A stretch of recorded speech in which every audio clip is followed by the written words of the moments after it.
you write on your books. Like, not deeds nor works will get you perks. The more people you get with, the more you learn. Just because you're poor or hungry doesn't mean you're dumb. I was born on November 10th, 1483 in Germany. That was part of the Holy Roman Empire. When I was 18, I entered into the University of Erfurt. After 4 years, I earned my master's degree in philosophy. With a near-death experience, I unexpectedly entered the monastery to become a monk. After completing 2 years of the monastery, I was obtained into priesthood. In 1508, I began teaching theology at the University of Wittenberg. There, I earned 2 more degrees, in biblical studies and another in the sentences, which is pretty much scripture. I married Katharina von Bora, a former nun that I helped escape from the convent. And she was only 26 when I was 41. We had 3 boys and 3 girls. From the years of 1531 to 1546, my health started deteriorating from Meniere's disease, vertigo, and arthritis. At the age of 62, I died on February 18, 1546, in the city I was born, Augsburg, Germany. I was born on November 17th, 1896 in Russia. I graduated from the Moscow State University. You may be surprised to find out that I achieved a law degree and then continued my education in literature. Where I got my PhD. After graduating, I worked at the Institute of Psychology in Moscow. I taught at a few other institutions during my life and pursued a career in psychology, despite no formal training. I began working in psychology shortly after the Russian Revolution, where the Marxists replaced the rule of the Tsar. The new philosophy that Marxists emphasized was socialism and collectivism. Individuals were expected to work together and sacrifice their personal goals and achievements. This greatly shaped my beliefs in the area of focus cognitive development. I urge teachers to adopt a social constructivist approach where students and teachers should work together and students and other students. I wrote many books and articles, including Thought and Language, in 1934. I died that same year because of tuberculosis. In 1632 in Warrington, where at the time there was a lot of war surrounding the ideas between Anglicans, Catholics, and Protestants. I went to study at Westminster School in London, where I became named a King's Scholar, which meant that I could live at the school and was given a stipend before I finally ran into election for a college. I went on to Christ Church, which was Oxford's highest college. I received my BA from this college and went on to hold many different positions in the college before finally deciding to become a doctor. It was here that I met people like Newton and Boyle that happened to shape the man that I became and the beliefs that I have. In 1667, I moved to London and became Lord Ashley's personal physician, secretary, researcher, and political operative. In 1672, I went back to France, where I got my license to practice medicine, and I was free to practice whatever religion I wanted to, until the king forced all the Protestants into exile. I ended up in Holland, where I ended up in exile as well in 1963, which is where I wrote my most famous works, including an essay concerning human understanding. Before I was put into exile, however, I fell in love with Demarius Cudworth, who left me for another man while I was put away. I moved back into England, where I served as the most influential member on the Board of Trade. This is what oversaw the United States at this time, until the Revolution. I became asthmatic and retired on the board in 1700, and finally retired in the Oats before passing away on October 28, 1704. I was born in Brazil in the year 1921 to a very poor family. Brazil was in a depression at the time I grew up, so I learned how to live without. But I learned a lot from my peers, and later, when my family's life changed, I went on to get a law degree from the University of Redcliffe. However, I never got to use my law degree because I became interested in the field of education thanks to my wife, Elza. She was a primary school teacher. In 1946, I was appointed to the Director of the Department of Education and Culture of the Social Services for the state of Pernambuco. I was also appointed to the director of the Department of Cultural Extension at Recliffe University in 1961. I was imprisoned as a traitor for 70 days in 1964 and was exiled from Brazil in 1964 as well. During this exile, I wrote my first and most famous book, Pedagogy of the Oppressed. And a year later, I went on to work in the U.S. and Switzerland. In 1997, I died of heart failure in São Paulo, Brazil.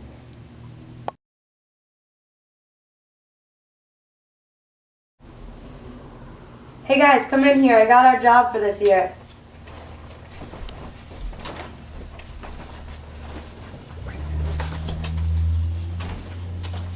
What's this say? Alright, so it basically says your season, your job will be to open a new school in the local community. We've provided you with all the resources you need, but it's your job to figure out how it'll be run. Before next week, when you start to build, you'll need to answer the following questions. Alright, do we just want to go through these one by one and see what we can come up with? Yeah, Let's I'm do fine with it. that. What's All the right. first question? What's the purpose of education? Well, there's no question that the purpose of education is not just about specific knowledge or skills, but the development of the child's learning abilities. People are strongly influenced by their culture and learning habits, and that's how they learn their basic mental functions. Culture provides children with not only what to think, but how to think. Imagination and creativity sets humans apart from animals. I agree with you. Society and culture really form children's minds, and their social class is a big influencer too. The purpose of education, in my eyes, is to build well-rounded individuals out of every class level, and to better our society as a whole. You know? I mean, I totally agree with children are going to be influenced by their culture because their original mind is completely blank, so their culture is going to shape what they think. And I think they need to become well-rounded human beings. But they need to learn how to become good members of the nation as well as the community. And with how diverse our country is becoming, I think that they need to really practice religious toleration. I think they should be able to believe what they want to believe. Whoa, whoa, whoa, whoa, whoa, whoa. I think the purpose of education is for religion and civic realms. The advantages of education is primarily for the advancement of the gospel. Without the gospel, education is meaningless. I came to this philosophy because I do not agree with the Catholic Church. I don't think that people should have to pay the Catholic Church for their sins. Any thoughts? Why don't we just move on to the next question about education, and we'll come back to this one. All right, who should be educated at our school? We'll start there. I'll go first. I think all children should be educated. Both boys and girls should be allowed the opportunity to learn. Furthermore, all children, whether wealthy or poor, I think should be educated. It's the parents' duty to send their children to school. I agree that all children should be educated. Furthermore, children with and without disabilities should be educated together. In order for social and cultural developments to occur, an integration environment is imperative. Yeah, I agree with you both. Educating children from all classes, both boys and girls, should be our goal. I don't think it should matter how poor or rich you are either. Everyone has the capacity to be intelligent, and therefore everyone should receive an equal education. All right, let's get this straight. The poor people in our nation are never going to become the leaders. What? They need to be educated in vocational schools after the age of 14. Women are kind of the same way. They're never going to be leaders. So let's educate them till they're 14 to be good in the house and do those types of crafts. And then the men of this nation need to be taught the duties of what they need to be a good citizen and gentleman of this country. They're going to be the leaders anyway. However, these men should be taught at home, but I mean, I guess I can compromise on that. Whatever. I really believe that we should be educating women too, but I think we should encourage all social classes. But we have to make compromises somewhere if we want to get this done. Since Locke doesn't agree that women should have higher education, let's at least develop an elementary school. That's the only thing we can agree on anyway. That way everyone can attend our schools, both rich and poor. All right. That sounds good to me. And since the funds are unlimited, everyone can go to school for free. All right. Sounds good. What's the next question? All right. What should be taught at our schools? Language is crucial for mental development. Students should use self-talk at a young age to talk through problem-solving situations. This will be internalized as the student ages, and he will walk through the problems in his head. Also, students should learn to value diverse cultures. Everyone has different ways of thinking, and one is not inferior to the other. No. I think knowledge of Scripture is both the basis and goal of education. Those who believe are inferior to those who disbelieve. Students should be taught the values of the Word, the sacraments, Christianity. I agree that Christianity should be taught. I even once worked for the World Council of Church in Switzerland. But above all, I think that skills to make them a better citizen and a better human being should be taught first. Literacy is my main goal, so I agree with you. But they also need to learn to be able to vote and to be able to function as members of our society. Literacy would give them the chance to go places with their lives that they otherwise wouldn't have the opportunity to do, especially if they were of a poor social class. Would you agree? I mean, I disagree with the whole religion thing. I think that students should be able to develop their own thoughts, and we should practice religious toleration. They should believe something, as miracles develop that. But I don't really know about the whole certain Christianity thing. I also agree that literacy is important because the whole purpose of education is so that children are good members of society and can think critically with common sense. They need to know how to problem solve, and what their learning will be done all by experience. Therefore, sciences, math classes will develop critical thinking and should be taught. So since we all agree on literacy for one reason or another, let's start on that and move on to the next question. We can always come back to the other subjects that will be taught. Agreed? Deal. Fine. All right, next question. Who should control the curriculum and for what purposes? Well, I believe that the Christian leaders should be in charge of the curriculum. Of course. Because the purpose of education is for religion.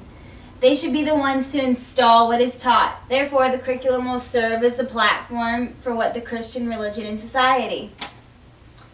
I can agree if the Christian leaders are teachers. The teacher should have the most control over the curriculum because he knows the students and their abilities. In order to scaffold them accordingly and use the zone of proximal development, the students' knowledge and skills must be pre-assessed. Also, if the teacher has control over the curriculum, the students will have more control over their own individual learning. I mean, what do you even mean by zone of proximal development and scaffolding? Well, zone of proximal development, you can't make something too difficult or too easy because that won't help them. Scaffolding, you want to assist them, but in the least way possible, least restrictive environment, different things like that. Okay, but if they're a blank slate, just keep going. And anyways, tests aren't going to work to determine who they are as individuals. Tests can't accurately evaluate their skills. Teachers should be Christians, I agree, but they should take into consideration the input of students as much as their own ideas, because everyone has learned something worthwhile through their own life experiences. Teachers and students should be on an equal playing field. It's called teacher-student dualism. Students are not just banks you can deposit information in, like the bank theory I've heard about in the past. Teacher-student dualism is very important to me, and the children cannot let this higher members of society silence them. They need to speak their minds and form their own ideas, but through critical thinking. They need to question and think about the world around them. That's the only way they can become better members of our society. Hold on. Why, first of all, my issue is these children are blank slates, so tests aren't going to test anything until they are taught what they need to be taught. And they don't need to They're be... not just banks. They have life experiences. Okay, all right, we'll get past it. Secondly, I don't understand why the teachers need to be of a certain religion. Our school needs to practice religious toleration. There are good teachers that will allow students to experience without being a certain religion. Students are moldable. Their minds are moldable. So they need to be taught by teachers that will give them non-biased opinion and one that will let them grow and explore and learn by experience, not one that's riddled with Christian undertone. What?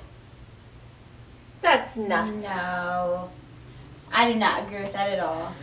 Oh boy. Can there be peace? I don't know. Do I have to sit next to her right now? I guess. Anyways, let's just move on. Next question. This is gonna take This is never forever. gonna work, guys. All right, fine. What, where, and how should education be delivered? I'll go first. I'll just throw it out there. As So you always. guys Let me can guess. ponder. Let me guess. Religion. Let me do A it. certain religion would be great. I believe in community organized schools. I Okay. think there should be civic schools that operate all throughout the area. These schools should operate, dun dun dun, with the church. Who would have guessed? Oh, The values and morals of Christianity should be applied in the classrooms with the teacher lecturing. The students need the teacher to model and inform them what is right and honorable in the world. Christianity, ... Well, education, in my opinion, can occur everywhere. In homes, schools, etc. As long as the students and teachers are working together, there is no set place where learning must occur. But in my opinion, the method of delivery is the most important. Lecturing, not gonna cut it. We need guided practice to help internalize new concepts, and so hands-on experiences is the best teaching style. Students will learn best through activity. They should be given time to play and interact with their environment, because that's how they'll learn, is interaction. And they will create their own relationships between objects in the world. Teachers should not, again, lecture the students. Teachers and students should work together, construct their own knowledge and problem-solving skills. I like you. I mean, I agree with Vygotsky here. Education can occur in the world all around us, not just in civic schools. We have both conscious and unconscious learning, which takes place in the school, but also within real life. I also agree that guided practice and hands-on learning is beneficial to students, and students need to continue to interact with their environment and the world to form new ideas and opinions. Solving problems together with mutual respect is going to be our best method of success. I mean, I basically totally agree with you guys. Hands-on experience is how these kids are going to learn. There's no questions for the three of us anyway, that learning is from their experiences. Therefore, they're learning all of the time, no matter where they are, at home, in school, anywhere. As long as they're learning from practical, critical thinking skills, they're doing what they should be. The only thing I can still disagree with is the fact that the poor should be educated in vocational schools because they're going to be the workers of our society, but I told you I'd let it go. We're in elementary school. Gosh. Well, we almost made a compromise. Hey? All right, Maybe. all right. Jump on board. You guys are like the Three Stooges, whatever. Moving All right, on. next question. All right, this is the last one. What is the relationship between schools and society? You going first again? Yeah, I'll go first, guys. Because you're wrong, always. We know. I We'll knock you believe down. the proper education in schools will benefit the state and the church. I think it is the duty of the government to provide political and financial resources in constructing the school, but since we already have funding, I guess it doesn't matter. Therefore, good social order in society will result from schooling. It is the responsibility of the community to develop Christian education that will flourish. Every occupation has its own honor before God, I believe. All youth should pursue education as a means of becoming responsible men and women who govern churches, countries, peoples, and households. I mean, I don't understand why you're so stuck on this Christianity thing. We need to tolerate whether a child is Catholic, Protestant, Christian, anything, okay? I don't understand why you're so stuck on it. But we need to have religious toleration. But whatever, I think that school and education and the way that they work together with the society is that we are creating young men and women that will become responsible and learn a positive way of contributing to our society and bettering our nation. Right. Without an education, higher level thinking skills may not be acquired. True. This may hurt society in the long run if people are unable to solve problems accurately or think through the consequences of their actions. Society begins teaching young children before a formal education. Parents and other members of their culture instill certain beliefs and ways of life that the children will carry on throughout their lives. I mean, I agree with you all partially here. I'm trying to compromise. Schooling should really be built by the state and should be free and readily available to both men and women of all ages and backgrounds. Without this, our societies cannot become better and develop new critical thinking skills that will change how we work. Without challenging the status quo of our society, we'll never be able to alter it to create something better for our future generations. Therefore, I think the school's job is to develop highly intelligent individuals who can bring change to our society and keep us moving forward in this ever-changing world. Especially the men. But everyone, really. Alright. Even the disabilities. What? You non-believers, I can't handle you right now. I'm going to bed, read my Bible, and pray for you all. Good night. We'll settle this tomorrow morning. Alright, so you want to get ready and go out? Yeah, let's go, Alright, Drake. let's go. Woohoo, let's do it.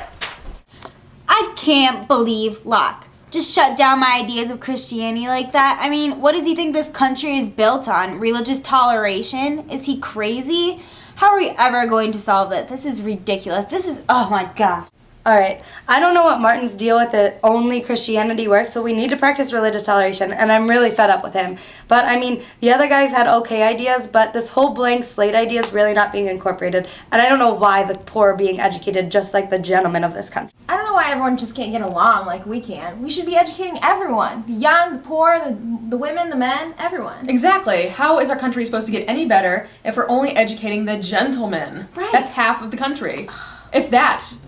Some men aren't gentlemen anyhow. At least we can agree. Hey, will we ever find out what we're going to do with our school? Find out next week on The Real School.